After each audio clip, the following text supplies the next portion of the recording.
Hello everybody, Taco from Taco Tuesday here, and today I'm bringing you, after a long wait and many requests, another Rust base design. So here's the base. As you see, it's relatively small, costing you just under 20,000 stone, 3,400 wood, and 4,000 metal frags. Since it's a small base, it's obviously going to be intended for 1 to 3 players, therefore you can play it as a solo player, duo, or trio. And to get to the tool cupboard as a raider, it'll be approximately 4 walls or 5 doors.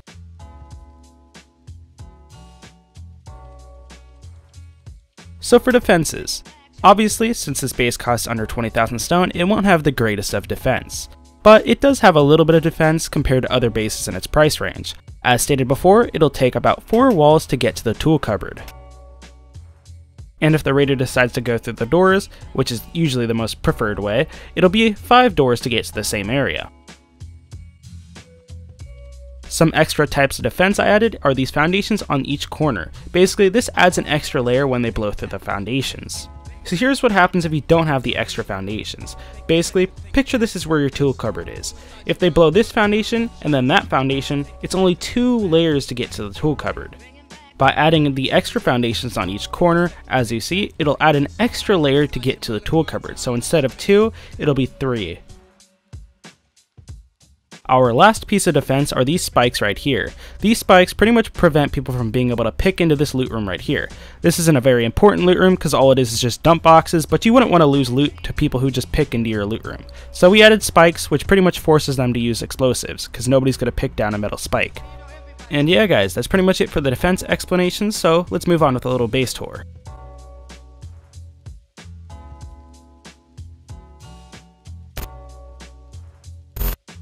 As you see, here's the base. Now in my opinion, this base looks really awesome, especially from this angle. To start it off, we only have 1 entrance on this base because if we add 2, it'd be a little much since the base isn't really that big. Let's hop into our airlock right here. Now there's a lot of things I have to break down in this room. First of all, the front door is an armored door. If you can't afford it, it can of course be sheet metal. I just always have my armored doors as armored because, well, you can use the little peek hole right here to look outside for door campers. If you don't have an armored door, you can actually use this little method right here, which you open the airlock door and the front door, and you get this other peek hole, which nobody can get through. To the right of the airlock door, we have ourselves a few boxes, a repair bench, and a grill. Repair bench is self-explanatory. Pretty much, if you need to repair a tool quickly, you can hop in your airlock and repair it. 2 dump boxes, store whatever you want, as well as a barbecue, which you can use to cook food, or just as extra storage. Through the airlock door, we have one of 4 sleeping bags in this base. Yes, you can have 4 people in this base, although it would be very crowded. In the next door, as you see, when I open it, we have, well, a double layer. This is the only double layer in the base, so you don't have to worry about wall stacking and stuff like that. Pretty easy to build. I'll show you how to do that. We have a furnace right there to the left, 1 more doorway, and we're pretty much in the center. So 2 foundations take up the center of this base. Both of the center foundations are triangles, and if I open this door, here's the other triangle, which holds our tool cupboard and 3 grills, which I'll show you what they do in a second. So what these grills are actually for is for main loot storage. So this is pretty much the most protected spot in the base. So if you want to put your guns, weapons, your high quality, all your scrap here, this would be probably the most recommended spot because it is the hardest spot to raid. I've made use of the trick of being able to place grills inside foundations, and I feel like this strategy is actually quite useful because I've noticed recently not many raiders are willing to raid the first floor. Most of them just build up to the roof and blow down. So to get to your second floor, all you gotta do is just open up the door to the airlock and to the one of the second floor, jump onto the door using the repair bench, and then hop in through the second doorway. If you're not very skilled with door jumps, I added this little ladder ledge right there, that way you can hook up onto the ladder if you miss. So now, as you see, this leads to a bunch of different doorways, so I'm going to break it down bit by bit. Starting with the second floor, heading right into the center of the second floor, we have a little 2x1 filled with a lot of stuff. A basic summary of this room is pretty much going to be your resource and your crafting room. So we have our tier 3 workbench as well as 3 bags right here, so these are the remaining of the 4 bags. And if you can't afford a tier 3 workbench, you can go ahead and use a tier 2 or a tier 1. So for your boxes on this floor, I recommend storing half of your resources on this floor and then the remaining half throughout the base. That way it's harder to raid, but this is pretty much your resource room, so put a lot of it here. Since this is our resource room, I decided to put a few furnaces down here. So 3 of them are in this room, that way we can cook up some of our raw resources such as unsmelted metal. And as you can tell, once again, the reoccurring theme of this room is pretty much your resources and your crafting. Back into the ladder room, up the ladder, to our right we have a few boxes which will be one of the 2 dump box locations. This is pretty much just extra storage, you can do whatever you want. Through the sheet metal door to the right is going to lead to our 3rd floor. Now this room is pretty intimidating, but I'm going to break it down bit by bit for you.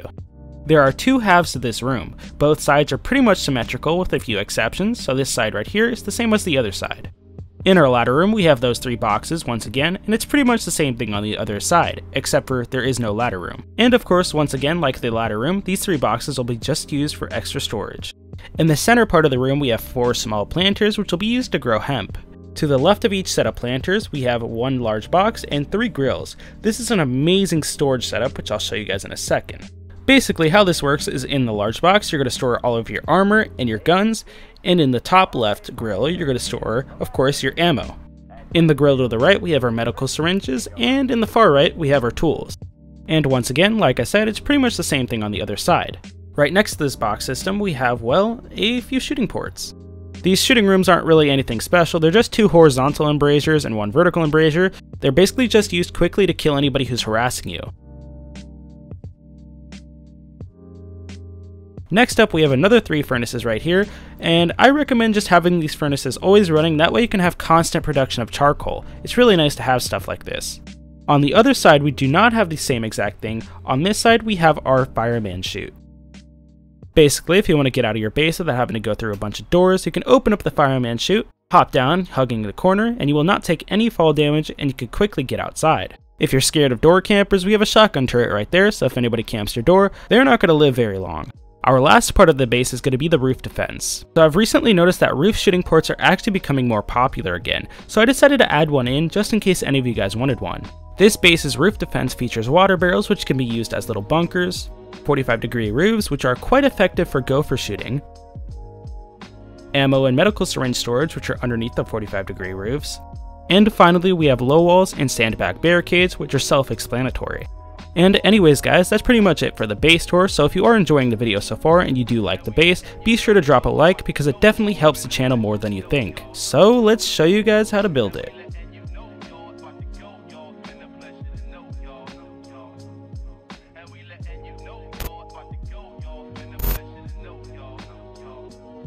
To start the build off, you're going to want to find an area that is generally flat. It doesn't have to be too flat, just an area where you can set up the foundations. So you're going to start with a 2x2, like so, and then you're going to go ahead and attach triangles on every single part of the squares. So you're going to put 2 there, and then another 2 on the long side. You should end up with something like this. Remove one of the 2 squares and place a triangle, and then remove the second square and place another triangle attached to that triangle. As you see, it creates a sort of double layer, and it's super easy to build. Go ahead and upgrade all the foundations to sheet metal except for one of the central triangles. I accidentally upgraded one of them. As you see, the outer triangles form a 2x2 in the center, so go ahead and place walls on the 2x2. Then place a doorway on one of the sides.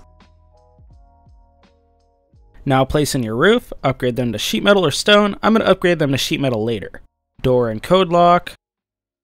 As you see, I forgot to leave one of the central triangles as twigs, so I have to remove it. So the reason why we're having it twig is so we can remove it and place our grills right underneath the foundation. In order to get the grills to stick to the foundation, you need to place the grills before you place the foundation. So go ahead and place the grills and then place the foundation on top.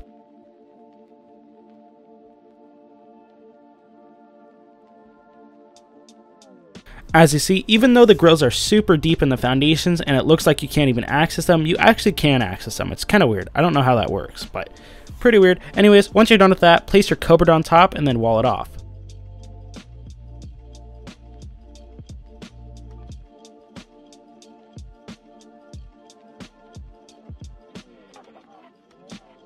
Now for your starter interior, it is completely up to you. I do recommend though that you at least get 1 furnace and 1 large box.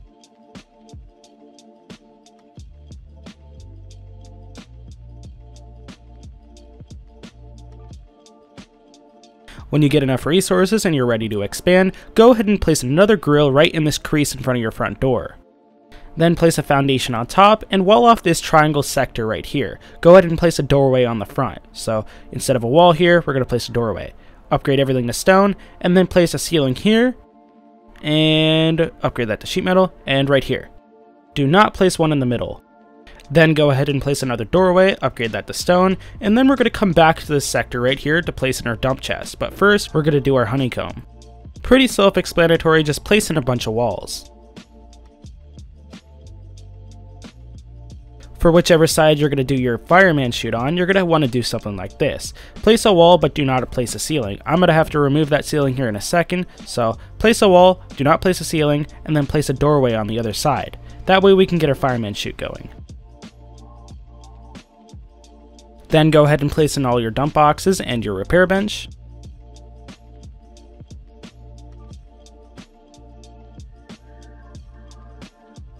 And then you can use your repair bench to get up on top of your second floor. Now since we have enough sheet metal, we can go ahead and upgrade these squares right here. When you're ready to set up your second floor, place a wall right above your doorway, as well as one to the right, and then place one right in front of that wall, and then one to the left to fill in this little trapezoid. Then we're going to place a doorway right here so we can protect our jumping area. Then we'll add a door right here, and we can go ahead and wall off the rest of the perimeter of this floor.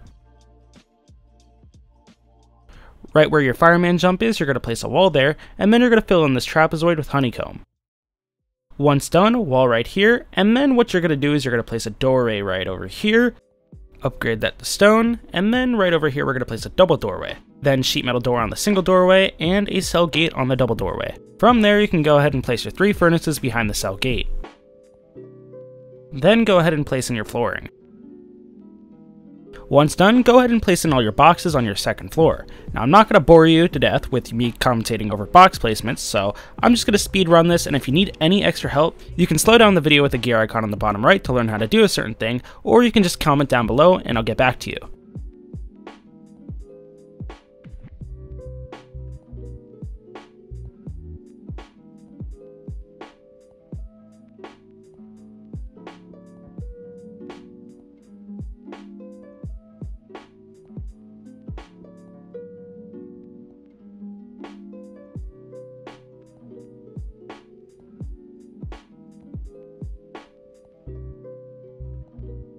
Now head back into the room where your ladder room is going to be, which is right above your doorway and your dump boxes, and place a wall right above that. Make sure it's hard side facing you, and then place a ladder exactly like so. Use your ladder to get up to your 3rd floor, and then go ahead and place in all your sheet metal floors. Just a little heads up, do not cover up your fireman chute.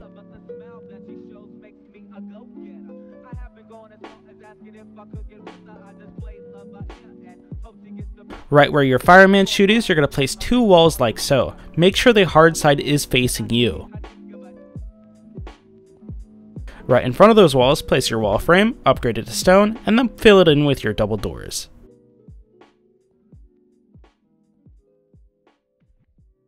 To the left of the fireman chute, on this triangle right here, you're going to fill it in with honeycomb. So a wall right there, and a wall right there. Then on the square, you're going to place 1 wall, and then 2 wall.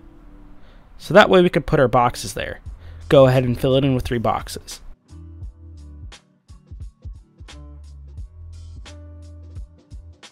Door frame in front of the boxes, upgrade it to stone, and then fill it in with double doors. You can use armored or sheet metal double doors, by the way, guys. I do recommend using armored for your loot rooms because, you know, they're loot rooms. But then what you're going to do is you're just going to place a square floor tile on top. That way that's a safe loot room right now. To the right of the fireman chute, you're going to place 3 windows like so. Upgrade them to stone, and then place your triangle and your square, and upgrade them to sheet metal. Place a single door frame in the obvious spot, upgrade it to stone, make sure hard side is facing away from you, then place a wall to the right of that, and another wall to the right of that. Then, like the other side, a wall right there, and then a wall right here. And this triangle will be honeycomb once again. And we're going to leave this triangle open for our furnaces. Place another wall right here, that way we isolate the triangle, and then we kind of have this little pocket right here, which once again will be where our furnaces are, so place a double door frame right there, as well as our cell gate. To the right of our furnaces, once again, 3 more windows, upgrade to stone, and then our single door frame, and the wall. Right in front of the ladder, we're going to place a single door frame, and then we're going to upgrade it to stone. Then do the same exact formation on the other side. So a wall right here, upgrade that to stone, double door frame on the square, and then a single door frame on the triangle. On the single door frames, I do recommend that you upgrade them to sheet metal. Next, go ahead and fill in any extra boxes or furnaces or embrasures that you need to fill in. Once again, if you want to learn how to do something specific, go ahead and slow down the video with the gear icon on the bottom right, or just ask me in the comment section.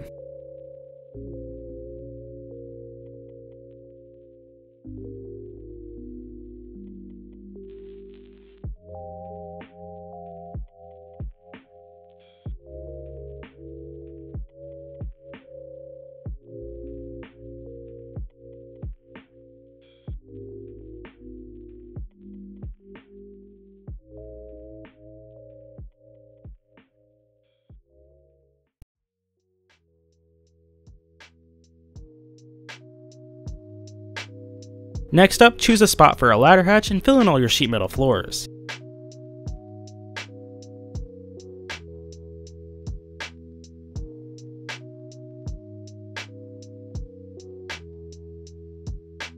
Then from there, go ahead and work on your roof defense.